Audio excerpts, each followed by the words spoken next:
બદ્રિકાશ્રમથી નીચે ઉતરીએ, થોડા હરિદ્વારમાં જઈએ, અહીંના લોકો પણ થોડા ઉપર આવે, દરેકને લાભ પ્રાપ્ત થાય. અને બીજું પણ એક એવું છે કે આપણામાં દેવોમાં નહીં પણ આપણામાં છે, આપણે તો એક સ્તુતિ કરીએ છીએ, એ બે એક જ સ્વરૂપ અંતર નવદર્શ. હરિ હરાની આરતી, આપણે હરિ અને હરની આરતી, હરાની આરતી કરીએ છીએ.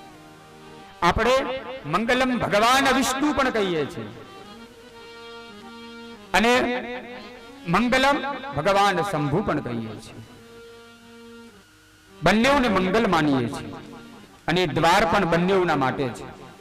હરિદ્વાર જે વૈષ્ણવ સંપ્રદાય, જે વિષ્ણુ ભગવાન ઉપર શ્રદ્ધા રાખી અને જે જાય છે બદ્રિકાશ્રમ વગેરે, ત્યાં એમને દર્શન થાય નારાયણના, એટલા માટે હરિદ્વાર. અચ્છા, જેને શંભુને મળવું છે, નીલકંઠ જવા માટે પણ ગંગાથી જ જવાય, એટલે એને હરદ્વાર પણ કહેવાય. હર હોય કે હરિ પણ સ્વરૂપ ન ભિન્ન, એટલા માટે શિવસ્ય હૃદયમ વિષ્ણુ, વિષ્ણુસ્ય હૃદયમ શિવ,